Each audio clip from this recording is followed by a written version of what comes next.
Hey y'all, this is Maria, and it's almost June, and you know what time this is? It's time for a new bullet journal. And as you know me, all you need is your notebook and a pen, and that's it because I love to keep it simple and minimal. So let's just get right down to it.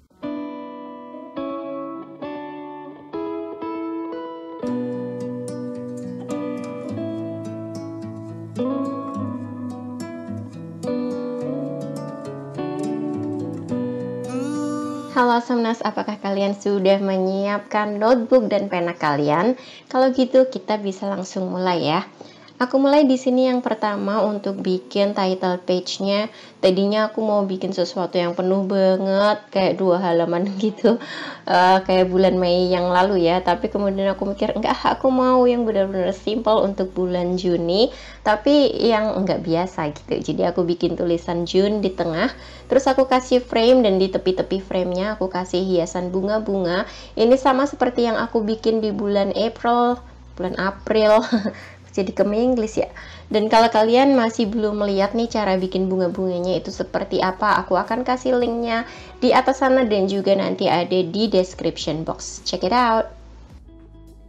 Bunga-bunga ini adalah juga bunga-bunga yang aku pakai untuk melatih tangan kiriku, yaitu tangan yang non-dominan ya, yang jarang dipakai, untuk belajar menggambar. Nah, aku pengen mulai dengan bentuk-bentuk yang sederhana, dan menurut aku bunga-bunga ini tuh cocok untuk melatih tangan kiriku yang sebenarnya udah terlatih untuk menulis ya. Jadi kalau huruf alfabet untuk nulis-nulis sih udah bisa lah ya, tanganku udah bisa dibaca tangan kirinya. Tapi kalau untuk bunga-bunga ini aku belum pernah nyoba, makanya aku penasaran nih kalau aku nyobain bunga-bunga seperti ini apakah bisa dilatih atau enggak.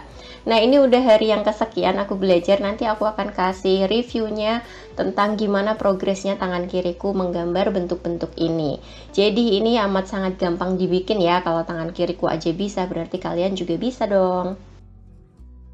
Dan setelah aku selesai untuk bikin gambar bunga-bunganya, di sini di tepi-tepinya lagi aku bikin kayak bintang-bintang gitu, kayak kemilau glowing.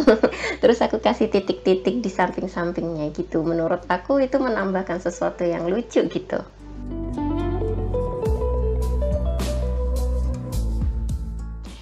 Kita mau lanjut untuk halaman yang benar-benar membantu aku selama ini, yaitu adalah monthly spread-nya. Nah, ini tuh benar-benar kalau di akhir bulan gitu ya, kalau aku lihat itu halaman yang paling hancur adalah sebenarnya ini. Karena biasanya aku udah ngeplot kan, aku pingin ngapain di mana gitu, aku plotting dulu di yang bulanan ini. Terus baru nanti aku chop down lagi untuk weekly sama daily-nya. Jadi kalau misalnya ada perubahan rencana atau apa yang pengen aku kerjakan, itu aku bikinnya di sini dulu gitu kan. Jadi kayak yang gede ya dulu kayak gimana, baru nanti yang kecil-kecilnya. Jadi emang halaman monthly spread ini halaman yang paling hancur di akhir bulan. Tapi aku selalu membutuhkannya. Emang dibutuhkan untuk dihancurkan. Bukan begitu, Maria?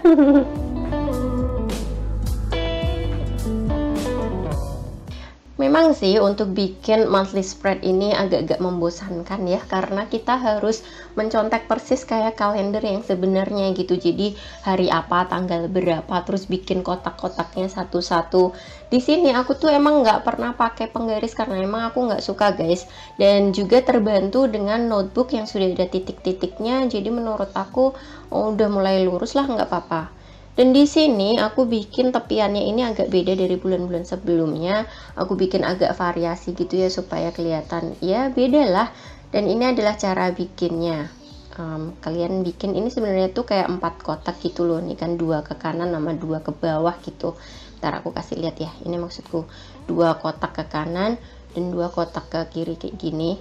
Terus caranya itu adalah kalian ambil 1 mili ke dalam kayak gini, di sana dan di sini gini kan, terus kalian hubungkan dengan bentuk lengkung.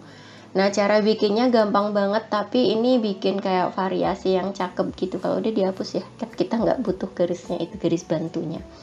Nah, menurut aku ini udah bikin page-nya kelihatan beda, terutama dibandingkan dari yang bulan lalu-lalu ya. Biasanya aku lebih seneng kayak yang kotak-kotak biasa gitu sih, cuman aku pikir ada baiknya juga sesekali divariasi supaya nggak bosan guys.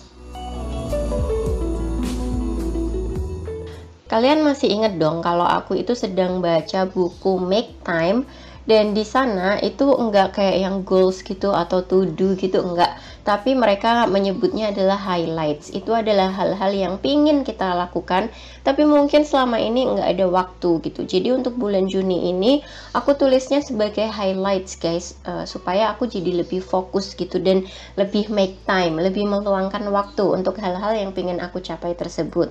Dan untuk di bawahnya aku tetap mencantumkan notes di situ sama seperti bulan-bulan yang lalu ya. Dan kemudian kita mau isi kolomnya ini, kita isi dengan tanggal-tanggal, nama hari-hari dulu di kolom atasnya, baru tanggalnya di dalamnya. Menurut aku dikasih di tengah seperti ini nggak terlalu makan tempat, tapi kayak kelihatan gitu loh. Jadi ya udahlah ya, aku pakai di situ. Biasanya aku di samping kanan atas sih guys. Untuk kolom harinya itu, kalau kalian pengen ada variasi, kalian bisa kasih warna hitam di blok gitu, terus ditulisnya pakai pena warna putih ya, pakai white pen, seperti yang aku lakukan di bullet journalku bulan April. Kalau kalian belum nonton, aku akan kasih linknya di atas dan juga di bawah. Kita akan lanjut ke kolom trackers. Yang aku track masih tetap sama ya, skincare journal, sama aku ada 3 project yang sedang aku lakukan. Dan aku pengen tahu nih sebenarnya sehari-hari itu aku lakuin apa enggak. Dan ya ternyata emang ada sih yang bolong-bolong nggak dilakukan. Aku nggak tahu alasannya apa, mungkin terlalu capek atau lupa, atau memang ya nggak perlu dilakukan, jadi nggak apa-apa juga. Kan kayak misalnya nih, kalian skincare, terus kalian mau peeling kulit ya, kayak scrubbing gitu, ngilangin sel kulit matinya. Itu kan nggak boleh tiap hari, tapi misalnya seminggu 2 atau 3 kali. Jadi kan emang nggak selalu tiap hari harus diconteng itu tanggalnya. Contoh ya, itu cuman contoh. Kalau kalian mau nge-track moodnya kalian, atau mungkin apa ya, ini aku akan pakai ini ya karena kolomnya kecil banget, nggak cukup kayaknya kalau aku pakai pena yang tadi. Kalian misalnya mau nge-track pembuatan project kayak gitu, nah kalian juga bisa bikin sesuai yang kalian butuhkan. Kita mau lanjut ke halaman berikutnya, yaitu weekly planner.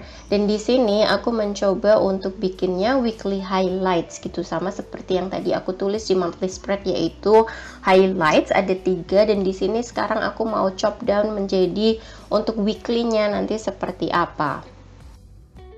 Aku belum selesai baca bukunya guys, tapi sampai saat ini bukunya itu benar-benar kayak membukakan mataku gitu loh. Kayak kenapa selama ini ada hal-hal yang aku pengen lakukan, tapi ternyata itu nggak bisa dilakukan atau belum tercapai gitu. Nah di buku itu aku benar-benar diingetin bahwa oh iya ya, ternyata yang salah tuh ini gitu. Dan emang sesuai dengan judulnya, yaitu make time, itu emang benar-benar harus make time gitu, harus diluangkan waktunya untuk hal tersebut, untuk hal yang kita pinginin. Pokoknya seru banget nanti kalau aku udah selesai bacanya, karena aku cuman baca itu 15 menit aja per hari ya guys, setiap hari aku baca. Dan itu adalah termasuk di salah satu project yang aku tulis di tracker tadi. Karena aku sebenarnya nggak punya habit membaca, tapi aku pingin bener-bener nih untuk kali ini aja, untuk satu buku ini aja aku bener-bener luangkan 15 menit waktu untuk baca. Aku juga seorang slow reader, artinya aku kalau baca itu lama sekali, kadang aku ulang-ulang sampai aku benar-benar paham.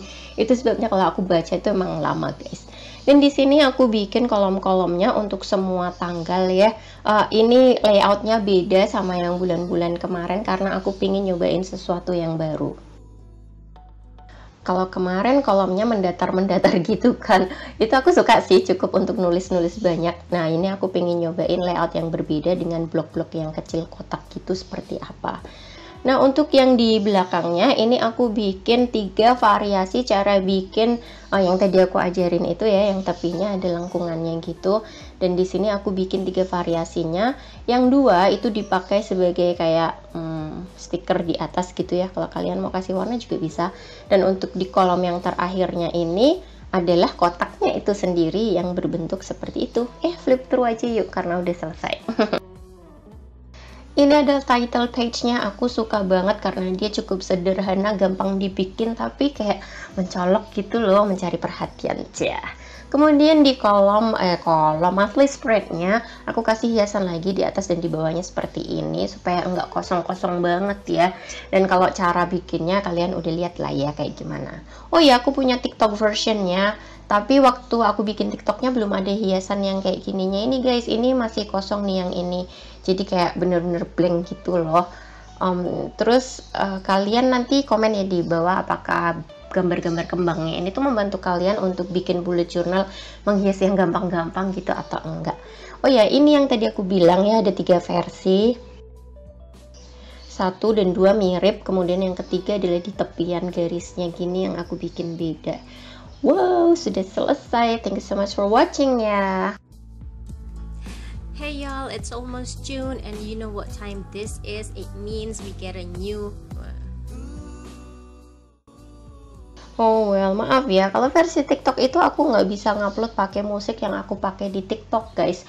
Aku bakalan kena copyright atau mungkin seluruh videoku bakalan dibisukan, jadi aku harus ganti musiknya yang biasanya nggak sesuai dengan yang aku pinginin ya.